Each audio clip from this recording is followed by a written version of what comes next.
Friends, आजच्या नवीन कथेमध्ये आपल्या सर्वांचे स्वागत आहे. कथेचे नाव आहे गूढ रहस्य. इयत्ता 7वीचा निकाल लागला होता. अजिंक्य वर्गाबाहेर थांबलेल्या मुलींच्या घोळक्याकडे पाहत उभा होता. तेवढ्यात त्याच्या कानावर काहीतरी ऐकू आले आणि तो थेट पळाला ते शिवमच्या घरी. शिवम, ए शिवम, लवकर बाहेर ये, तो ओरडला. वा मित्रा, आलास तू? आणला का माझा निकाल? लवकर दे, आई यायच्या आत लपवून ठेवतो. शुभम, तू फक्त माझ्यासोबत चल. अजिंक्य अजूनही धापा टाकत होता. अरे पण कुठे ते तरी सांगशील? आणि निकाल कुठे आहे माझा? शिवम म्हणाला. पण अजिंक्य त्याचं काही ऐकायलाच तयार नव्हता. तो त्याला ओढत घेऊन गेला ते थेट अमृताच्या घराकडे. बालवाडीपासून अमृता शिवमच्या वर्गात होती. शिवमला कधीची ती आवडत होती, पण एवढ्या वर्षात त्याने कधी तिच्याशी बोलायची हिंमतच नव्हती केली. आणि आज ती हे गाव सोडून चालली होती. कुठे ते शिवमला माहीत नव्हतं. आता या गोष्टीला बरीच वर्ष लोटली. शिवमने कम्प्युटर इंजिनिअरिंग केले होते आणि नशीब आजमावण्यासाठी तो पुण्याला जायचे ठरवले. त्याचा जिवलग मित्र अजिंक्य सुद्धा पुण्यात जॉब करत होता. पुण्यातल्या तळेगावमध्ये अजिंक्य आता राहायला होता. अजिंक्यच्या मदतीने त्याने सगळीकडे रिझ्यूम दिले, पण जवळजवळ 1 ते 1.5 महिना झाला तरी ते काहीच झाले नाही. चिल, मिळेल रे, आपल्या मित्राची समजूत काढत अजिंक्य म्हणाला. यार, अजून किती प्रयत्न करायचे? किती बेरोजगारी वाढली आहे, हताश होत शिवमने उत्तर दिले. चल, आपण मस्त सिंहगडावर जाऊन येऊ, असे म्हणजे तुझा मूड पण ठीक होईल, असे अजिंक्य म्हणाला. यावर शिवमने नाराजीनेच होकार दिला. जायचे तर सिंहगडावर होते, पण अजिंक्य हा आपल्या मित्राला पूर्ण पुणे दर्शन करायचे ह्या दृष्टीने निघाला. दुपारचे 4 वाजत होते. सगळे लोक सिंहगड उतरत होते आणि हे शहाणे वरती चढत होते. परत यायला त्यांना अंधारच पडणार होता. दुपारचे 4 वाजत होते. सगळे लोक सिंहगड उतरत होते आणि ते शहाणे वरती चढत होते. परत यायला त्यांना अंधार पडणार होता. शेवटी एकदाचे ते गडावर पोहोचले. सोबत आणलेली मिसळपाव त्यांनी खाल्ली. शिवम असं म्हणतात की मेलेल्या लोकांची आत्मा अशा गडावर भटकत असतात. जरा लक्ष असू दे हा, अजिंक्य हसत म्हणाला. माझ्या अशा फालतू गोष्टीवर विश्वास नाही. आता थोडा वेळ आराम करूयात, शिवम म्हणाला. 15-20 मिनिटे झाली असतील. इतक्यात आपल्या बाजूला अजिंक्य नाही हे पाहून शिवम दचकलाच. अजिंक्य, शिवम त्याला इकडे तिकडे शोधायला लागला. इतक्यात पाठीमागून कुणीतरी त्याच्या खांद्यावर हात टाकला. अजिंक्य, हा काय पोरखेळ चालवलाय, असं म्हणत शिवम मागे वळाला तर तिथे अजिंक्य नव्हताच. अचानक त्याच्यासमोर एक केस विस्कटलेला चेहरा आला. शिवम खूप घाबरला आणि मोठ्याने किंचाळला. शिवम, अरे जागा हो, आपल्याला उशीर होतोय. अजिंक्य त्याला झोपेतून जागे करत होता. अजिंक्य, तू कुठे गेला होतास? आणि ती? शिवमला काय बोलावे तेच समजत नव्हते. अरे काय बोलतोय शिवम, मी कुठे जाणार? मी तर इथेच झोपलो होतो ना. आणि कोण मुलगी? अजिंक्य जरा वेळ बोलायचे थांबला आणि अचानक हसायला लागला. शिवम, तुला काय अमृताची आठवण आली की काय? अजिंक्य अजूनही हसत होता. ते स्वप्न होते तर, शिवम मनातच म्हणाला आणि त्याने सुटकेचा निश्वास टाकला. By the way Shivam, Amruta कुठे गेली, काय माहिती आहे का तुला? गड उतरताना अजिंक्यने विचारले. माहीत नाही यार, तिच्या वडिलांची बदली झाली आणि ती कुठे गेली काय माहीत, शिवम म्हणाला. खूप प्रेम करायचंस ना तिच्यावर? अजिंक्यने पुन्हा प्रश्न केला. त्यावर शिवम एकदम शांत झाला आणि त्याने उत्तर दिले. माहीत नाही, मे बी तिला दुसरं कोणी मिळालं असेल. रात्रीचे 8 वाजत आले होते. आज दोघेही खूप दमले होते म्हणून एकदम गाढ झोपी गेले. सकाळी शिवमला एक मेल आला. एका कंपनीने त्याला इंटरव्ह्यूसाठी बोलावले होते. शिवम लगेच तयारीला लागला आणि लगेच कंपनीत कॉल करून इंटरव्ह्यूसाठी वेळ पक्की केली. एक्सक्यूज मी इंटरव्ह्यूसाठी आलोय, रिसेप्शन जवळ येत शिवम म्हणाला. तुम्ही थोडा वेळ वेट करा, असं म्हणत रिसेप्शनिस्टने शिवमला बसायला सांगितले. शिवम तसाच खाली बसला. वर डोकावून पाहिले तर काय, तिथे कोणीच नव्हते. ते पाहून शिवम दचकला. थोड्या वेळापूर्वी असलेले सगळेजण अचानक कुठे गायब झाले, याचं शिवमला आश्चर्य वाटत होते. तो उभा राहिला. तेवढा शेजारच्या ऑफिसमध्ये कुणीतरी असल्याचा त्याला भास झाला. तो तसाच त्या रूममध्ये गेला. कुणाच्या तरी रडण्याचा आवाज येत होता. खोलीत पूर्ण अंधार होता. तो त्या रडणाऱ्या व्यक्तीजवळ गेला. शिवमने त्या व्यक्तीच्या खांद्यावर हात ठेवला. तोच त्याला केस विस्कटलेला चेहरा दिसला. शिवम खूप घाबरला. एक्सक्यूज मी, हॅलो, या आवाजाने शिवमचे लक्ष वेधले. काय झालं? एसी चालू असताना तुम्हाला एवढा घाम कसा काय सुटला? ती रिसेप्शनिस्ट होती. पुन्हा भास झाला. शिवम मनातल्या मनात पुटपुटला. आपल्यासोबत असे का होत आहे? सिंहगडावरून आल्यापासून काहीतरी वेगळं शिवमसोबत घडत होतं. सारखं तीच केस विस्कटलेली तरुणी त्याला दिसत असे. घरी गेल्या गेल्या त्याने ही हकीकत अजिंक्यला सांगितली. तो मोठ्याने हसायलाच लागला. यार, ती सिंहगडवाली आयटम तुझा पिच्छा सोडत नाहीये वाटतं. अजिंक्यचं हसणं काही थांबत नव्हतं. तर मेन लोचा असा आहे की तुझ्यावर प्रेम करणारं आपला माणूस पाहिजे, फिल्मी स्टाईलमध्ये अजिंक्य शिवमला म्हणाला. का यार, चुकीच्या वेळेला चुकीचे डायलॉग नको रे मारूस, शिवम शांतपणे म्हणाला. अरे खरं तेच सांगतोय मी.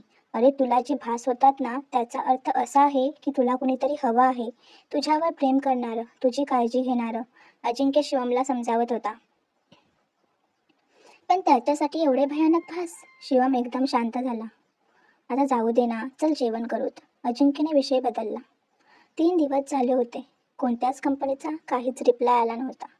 ज्या कंपनीत इंटरव्ह्यू दिला तिथूनही काहीच कळाले नव्हते. शेवटी शिवमने आपले बाळबिस्तर बांधले.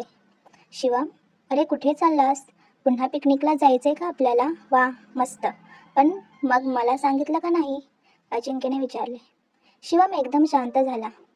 अजिंक्य, एवढ्या दिवस तू माझ्यासाठी जे काही केलंस त्याबद्दल धन्यवाद. मी गावाला चाललोय परत. शिवम, तुला नेमकं काय म्हणायचंय? कपाळावर आठा आणत अजिंक्यने विचारलं. अजून काय म्हणू? 3 दिवस झाले त्या कंपनीत इंटरव्ह्यू देऊन. त्याचा काहीच रिप्लाय नाही. तिथे रिझ्यूम दिलेत, त्यांचा तर पत्ताच नाही. 2 वर्ष झालेत यार BE होऊन. वाटलं पुण्यात तरी जॉब मिळेल, पण काय उपयोग त्या फर्स्ट क्लास डिस्टिंक्शन मार्क्स मिळून. शिवम एकदम शांत झाला. झालं तुझं बोलून की अजून काही बाकी आहे? अरे काय तुला आठवतं लहानपणी तुला झाडावर चढता येत नाही म्हणून सगळी मुलं तुला चिडवायचे, तेव्हा किती जिद्दीने तू प्रयत्न करायचास आणि कोणत्याही गोष्टीत जोपर्यंत यश मिळत नाही तोपर्यंत धडपडत राहायचास. आणि आता?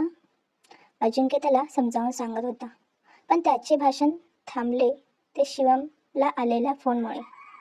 हॅलो, असं म्हणत शिवम एकदम शांत झाला. शिवम, काय झालं? कुणाचा फोन होता? अजिंक्यने सवाल केला. याहू, त्या दिवशी इंटरव्ह्यू दिलेल्या कंपनीत माझं सिलेक्शन झालंय. शिवम आनंदाने ओरडला आणि ते उदास वातावरण अचानक सुखमय झाले.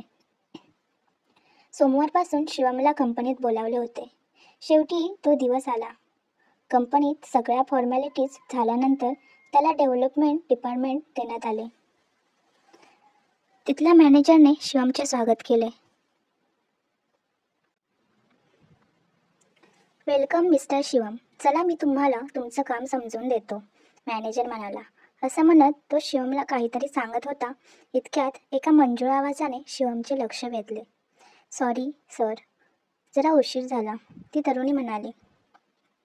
तिचे केस वाऱ्यावर भुरभुर उडत होते. तिचे नाक पोपटासारखे लांबट होते. चेहरा निमुळता होता. तिच्या निळ्या डोळ्यांकडे सारखे पाहावेसे वाटे. तिच्या गुलाबी गालाकडे शिवम पाहतच राहिला. ती तरुणी स्वर्गातून आलेली अप्सराच वाटत होती. शिवम, मी तुमची ओळख करून देतो. ही स्वरांजली तुमच्याच टीममध्ये काम करेल. आणि स्वरा हा शिवम, आजच नवीन आलेत. मॅनेजर ओळख करून देत म्हणाला. हाय. शिवम लगेच बोलायला पुढे सरसावला, पण स्वरा तशीच निघून गेली. शिवम, तिच्या वागण्याचं वाईट वाटून नको घेऊस. तशी ती एकदम प्रिय आहे, पण त्या घटनेनंतर ती अशी झाली, मॅनेजर म्हणाला. अशी कोणती घटना घडली तिच्यासोबत? शिवमने सवाल केला. ॲक्च्युली तिची एक मैत्रीण होती, इथेच काम करत होती, जिच्या जागेवर आता तू काम करणार आहेस. तिचं काय झालं? मॅनेजरचे बोलणे पूर्ण व्हायचे आत न राहून शिवमने प्रश्न केला. ती नाही आहे या जगात. एका दुर्दैवी घटनेत तिचं निधन झालं. तिचं नाव? इतक्यात मॅनेजरला कुणाचा तरी फोन आला आणि तो तसाच निघून गेला. आता शिवम देखील स्वरासोबत त्याच्या टीममधला एक मेंबर होता.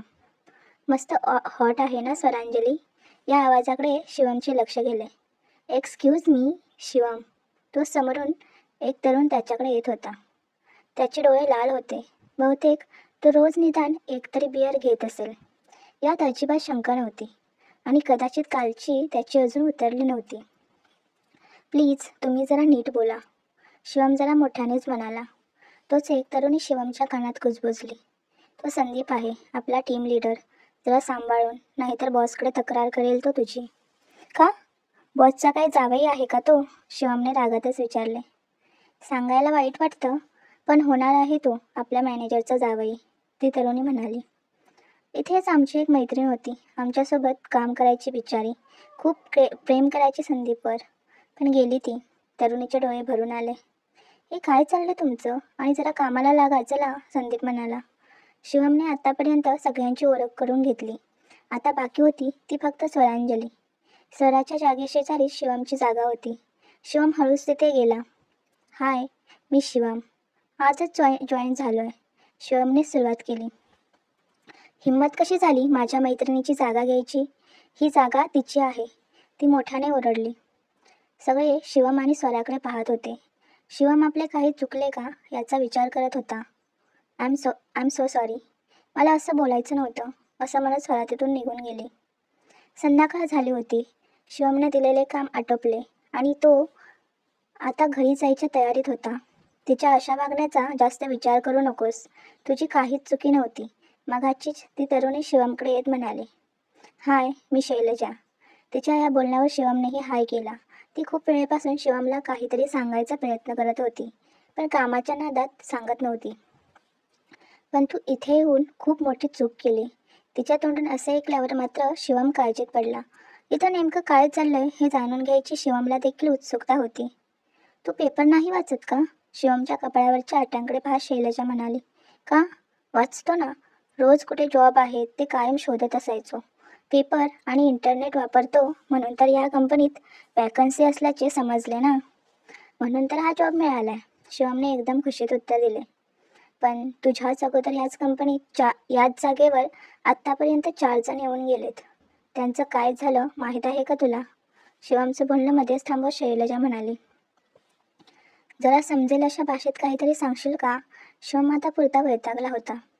आणि त्यानंतर त्याला शैलजाकडून जे काही समजलं ते ऐकून शिवमला धक्काच बसला. ज्या निधन झालेल्या तरुणाच्या जागेवर शिवम आला होता त्या जागेवर आधीही कोणीतरी होते. ते 4 तरुण ज्यांचा एकानंतर एक असा मृत्यू झाला होता. त्यांनी आत्महत्याही केली नव्हती की कोणी त्यांना मारले नव्हते. त्यांचा मृत्यू नेमका कशामुळे झाला हे कोणालाच समजले नव्हते. पण मरताना सगळ्यांच्या बाबतीत एक गोष्ट सारखीच होती, ते म्हणजे त्यांचे डोळे आणि तोंड उघडे होते. कदाचित त्यांनी काहीतरी भयानक पाहिले होते.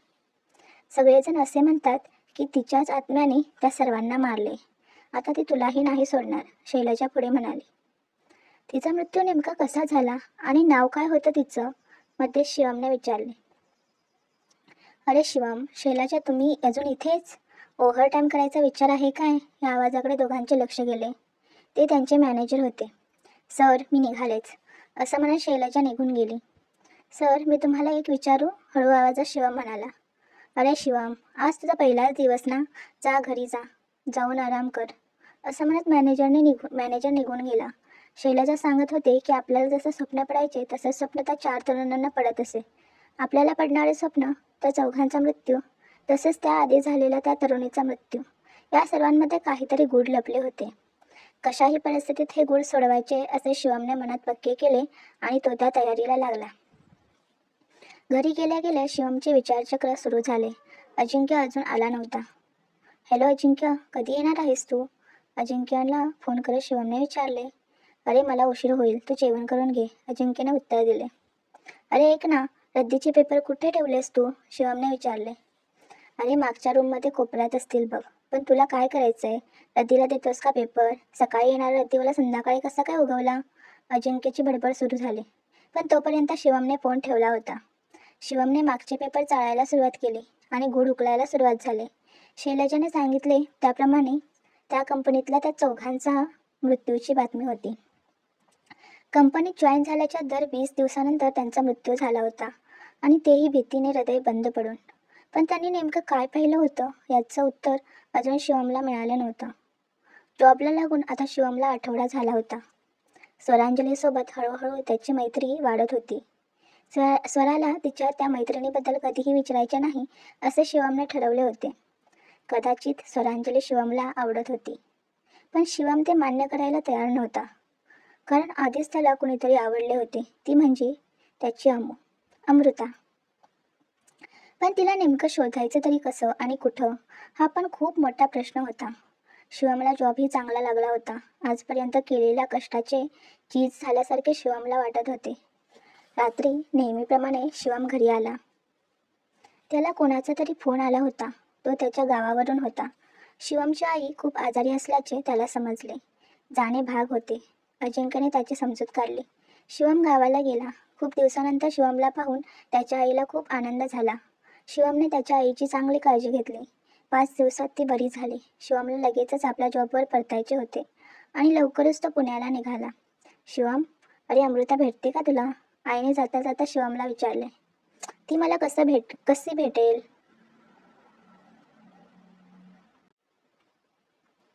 ती मला कशी भेटेल? आश्चर्याने विचारले. अरे खूप दिवसापूर्वी तिचे वडील आले होते गावात. त्यांचं काहीतरी काम होतं. मला शाळेजवळ भेटले. त्यांची जागा काहीतरी विकणार होते. म्हणत होते की आता अमृताच्या लग्नाला पैसे नकोत का? सध्या पुण्यालाच असतात म्हणे. आणि अमृता पण मोठ्या IT कंपनीत कामाला आहे म्हणे. आई सांगत होती. ते ऐकल्यावर शिवमचा चेहरा खुलला. कधी आले होते ते? 1 महिन्यापूर्वी का? की? शिवम खूप उत्सुकतेने विचारत होता. अरे एवढी काय उत्सुकता तुला? त्याला आता 1 वर्ष झालं असेल. काय? शिवम ओरडलाच. मग तू आता एवढ्या उशिरा का सांगत आहेस मग? आणि मी कुठे होतो तेव्हा? अरे पण तुला काय एवढी माहिती हवी आहे? आणि तेव्हा तू जॉब शोधत होतास ना? पण तुला नेमकं काय करायचंय होतं? बाई, त्या पोरीच्या मागावर तर नव्हतास ना? आई म्हणाली. अगं काय पण तुझं. चल मी जातो आता. आणि परत आजारी नको पडूस. स्मित हास्य करत शिवम म्हणाला. शिवम कधीही आनंदाची बातमी अजिंक्यला सांगू असं त्याला झालं होतं. 3 तासात शिवम पुण्यात आला. आज रविवार होता. अजिंक्य घरीच होता. चा मारी याला म्हणतात. काखेत कळसा आणि गावाला वळसा. अजिंक्य जोरात किंचाळलाच. अजिंक्य, अरे ती पुण्यात आहे एवढंच समजलं. शिवमचा चेहरा उतरला होता. अरे उसमें क्या, आगे का पता हम ढूंढ लेंगे, अजिंक्य म्हणाला. यार, पण एवढ्या मोठ्या पुण्यात कसं काय शोधणार तिला? शिवम म्हणाला. किस चीज को अगर? अजिंक्यच्या फिल्मी डायलॉग सुरू झाले, पण शिवमने त्याला मध्येच थांबवलं. बरं, ते जाऊ देत. तू आल्याच्या खुशीमध्ये आपण आता खाऊयात मस्त पुणेरी मिसळपाव, अजिंक्य म्हणाला. सकाळी नेहमीप्रमाणे शिवमचं रुटीन चालू झालं. आज जरा लवकर तो कामाला गेला. तिथे गेला तेव्हा त्याच्या डोळ्यावर विश्वास राहिला नाही. संदीप आणि स्वरांजली हातात हात घालून बसले होते. अजून कोणीही आले नव्हते. शिवमला पाहता स्वराने हात बाजूला केला. क्षणभर शांतता पसरली आणि स्वरा तिथून निघून गेली. शिवम रागाने संदीपकडे पाहत होता. काय राव, आमच्या पाखरावर नजर होती तुमची, असे संदीप म्हणाला. काय म्हणायचंय, काय आहे नेमकं? शिवमने शांतपणे विचारले. मग एवढ्या दिवस हालचाली ठीक दिसत नव्हत्या तुझ्या, आता तुझा पत्ता कट, असं संदीप म्हणाला. शिवम म्हणाला, मॅनेजरचं जावई होणार आहेस ना तू? संदीप म्हणाला, का कोण म्हणालं? ती शैलजा म्हणाली वाटतं. मॅनेजरच्या पोरीसोबत 1 दिवस बाईकवर काय पाहिलं? शैलजाने मला मॅनेजरचा जावई बनवला, संदीप हसत म्हणाला.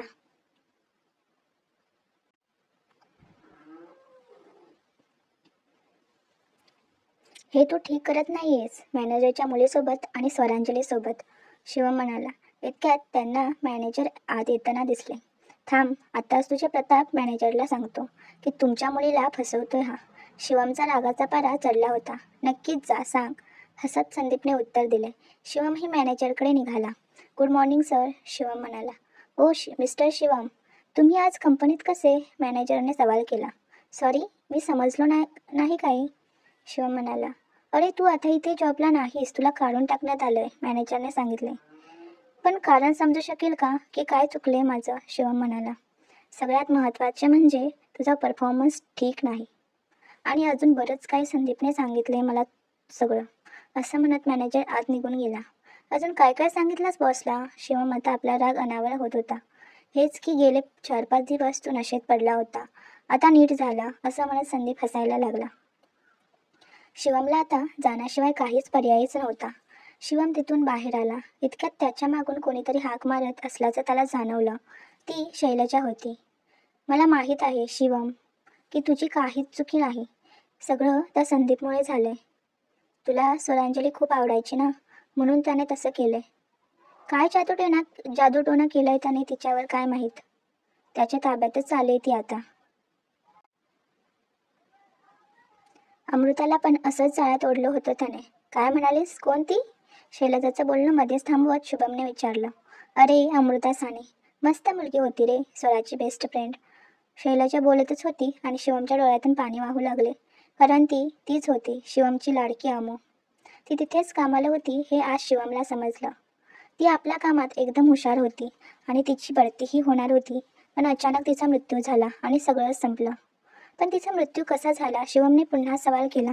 त्याचं काय झालं? शैलजा काहीतरी बोलणार तेवढ्यात तिला आतून बोलावणे आले. सॉरी, मला जायला हवं.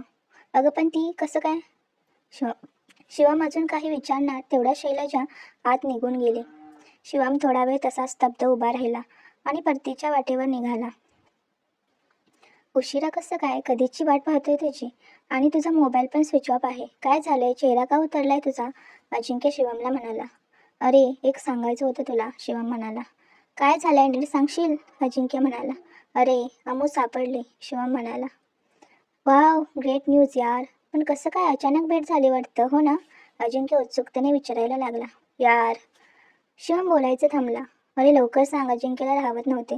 यार अमृता नाही आहे आता या जगात, असं म्हणत शिवमने त्याला घडलेली हकीकत सांगितली. पण कसं काय घडलं हे? काही माहीत आहे का तुला, अजिंक्य? यावर शिवमने नकारार्थी मान हरवली. यार खूप उशीर झालाय, मी आता झोपतो, असं म्हणत तो तिथून निघून गेला. काही वेळ तो तसाच अमृताचा विचार करत बेडवर बसला होता. तेवढ्यात एक वाऱ्याची झुळूक आली आणि एक पेपर त्याच्याजवळ आला. तो खूप जुना पेपर होता. यार, हा अजिंक्य पेपर तर वाचत नाही, मग आणतोच कशाला? उगीच रद्दी जमवून ठेवले. मनात असं म्हणत त्याने तो पेपर उचलला. त्यात जे लिहिले होते त्यावर त्याचा विश्वास बसेना. त्यात अमृताच्या मृत्यूची बातमी होती.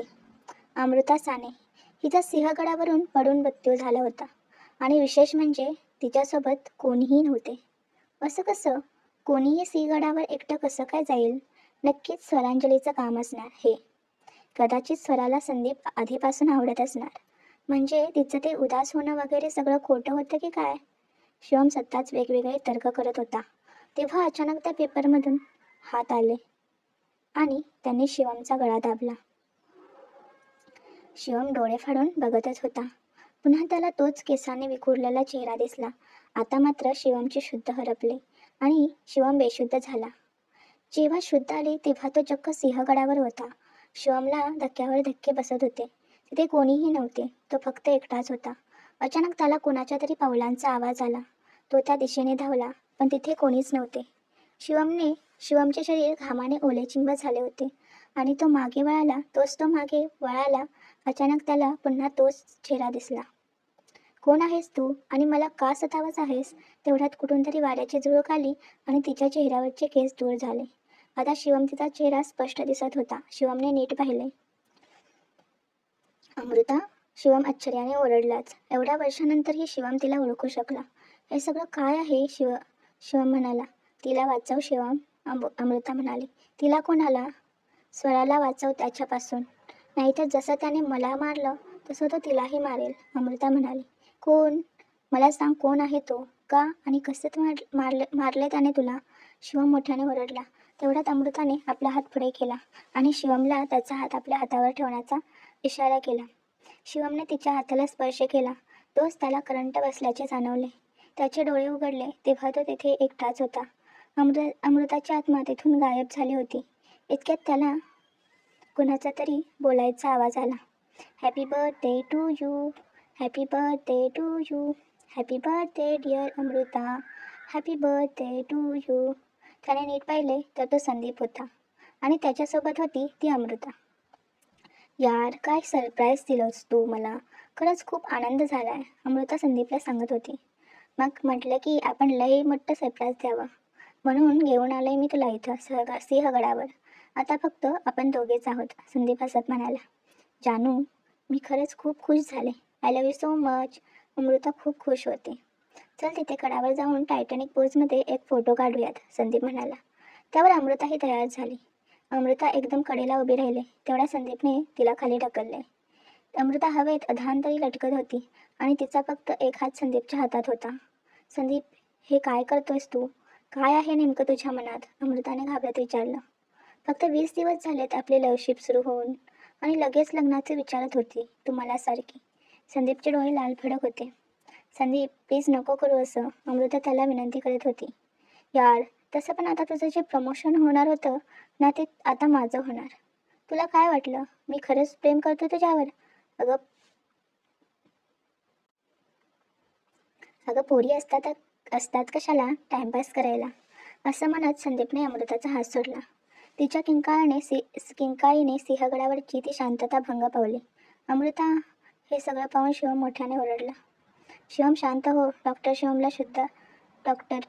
शुद्ध आली, असं म्हणत अजिंक्य डॉक्टरला बोलवायला पळाला. आली शुद्ध तुला, शिवमला चेक करत डॉक्टर म्हणाला. 15 दिवस झाले तू कोमात होतास शिवम, बरंच झालं लवकर बाहेर आलास कोमातून. डॉक्टर तर म्हणत होते की अवघड आहे, पण बघ आता सगळं ठीक झालंय. आता शिवमला संपूर्ण गुढ उखलले होते. त्याच्या स्वप्नामध्ये जी मुलगी येत होती ती अमृता होती. ती काहीतरी सांगायचा प्रयत्न करत होती. शिवम खूपच हताश झाला होता. सायंकाळचे 9 वाजत होते. शिवम, कसा आहेस? या आवाजाकडे शिवमचे लक्ष गेले. ती शैलजा होती. ठीक, शिवमने मोजकेच उत्तर दिले. सॉरी, मी एकटीच आले, शैलजा म्हणाली. It's okay. स्वरा कशी आहे? शिवमने विचारले. अरे, बरं आठवण केली. आज रात्री बाळाला तिचा बर्थडे विश करेन. काय, आज तिचा बर्थडे आहे? शिवमने विचारचक्र सुरू झाले. तो अचानक उठून उभा राहिला. अजिंक्य, चल माझ्याबरोबर, शिवम म्हणाला. कुठे? अरे, आता कुठे तर शुद्धीवर आलास, अजिंक्य म्हणाला. सिंहगडावर, शिवम शांतपणे म्हणाला. तुला वेळ लागलाय का? एवढ्या रात्री तिथे जाऊ देतील का? जाताना रस्त्यात अजिंक्य शिवमला समजावून सांगत होता, पण त्याकडे शिवमचं लक्ष नव्हतं. त्याने गाडी सिंहगड रोडला घेतली. पायथ्यापासून 10 मिनिटात ते वरती गेले. शिवम घाईघाईत स्वराला शोधायला लागला. तोच त्याला त्याच्या स्वप्नातली जागा आठवली, जिथे अमृता पडली होती, आणि तो त्या दिशेने धावला. तिकडे संदीप आणि स्वराचं बर्थडे सेलिब्रेशन चालू होतं. खरंच इतकं प्रेम करतोस माझ्यावर? स्वरा संदीपला म्हणाली. हो गं माझी जान, चल आपण तिकडे कडेला एक मस्त पीक घेऊ. संदीप म्हणाला. का तिकडे? का जसं अमृताला मारलं तसंच मला मारायचा विचार आहे का? स्वराच्या बोलण्याने संदीप दचकला. हे तुला कसं माहीत? त्याने विचारले. अच्छा, म्हणजे तूच तिला खाली ढकलून दिले तर? स्वरा म्हणाली. तिने त्याला अमृता आणि तिच्यामधलं व्हॉट्सअप संभाषण दाखवलं. बरोबर 12 वाजता स्वराने अमूला बर्थडे विश केलं होतं आणि त्यावर अमूने रिप्लाय दिला होता की आमू celebrating birthday with my love. त्यावेळी स्वरा एका मीटिंगसाठी 15 दिवस बेंगलोरला गेली होती. तुला काय वाटलं मी तिकडे लांब गेले तर मला काहीच नाही समजणार? जेव्हा मी पेपरमध्ये बातमी वाचली की अमूची एकटीचीच बॉडी तिथे सापडली, तेव्हा मला शंका आली. पण मला माहीत नव्हते की तिचं प्रेम कोण आहे. मी इतक्या जवळची असून पण तिने कधी तुझ्याबद्दल सांगितलं नाही. त्या दिवशी ती मला तू आणि तिच्या नात्याबद्दल सांगणार होती, पण का केलं तू हे? असं सांग. स्वरा संदीपची कॉलर पकडत रागाने म्हणाली. संदीपने कॉलर झटकली आणि तो मोठ्याने हसायलाच लागला. हो, मीच मारलं तिला, कारण माझ्याऐवजी तिचं प्रमोशन होणार होतं. आणि पुढे संदीप काही बोलणार तोच त्याला मागून आवाज ऐकू आला. फक्त 20 दिवस झालेत रिलेशन सुरू होऊन आणि तू सारखं लग्नाचं विचारतेस. अगं पोरी असतात कशाला टाइमपास करायला. हा शिवमचाच आवाज होता. हे तुला कसं माहीत? हे मी फक्त अमृताला बोललो होतो. तेव्हा इथं फक्त आम्ही दोघेच होतो. संदीप खूप घाबरला होता. अमृताने सांगितलं. पुढे येत शिवम म्हणाला. ए, काय पण नको बडबडू आणि पुढे नको येऊस, नाहीतर स्वराला पण खाली टाकेन, संदीप बोलता मागे सरकत होता. अचानक त्याचा तोल गेला आणि तो खाली पडला. हळूहळू सरकत कडेपाशी आला, जिथे अमृता पडली होती. आता तोही अधांतरी हवेत लटकत होता. कसेबसे त्याने एका दगडाला पकडले होते.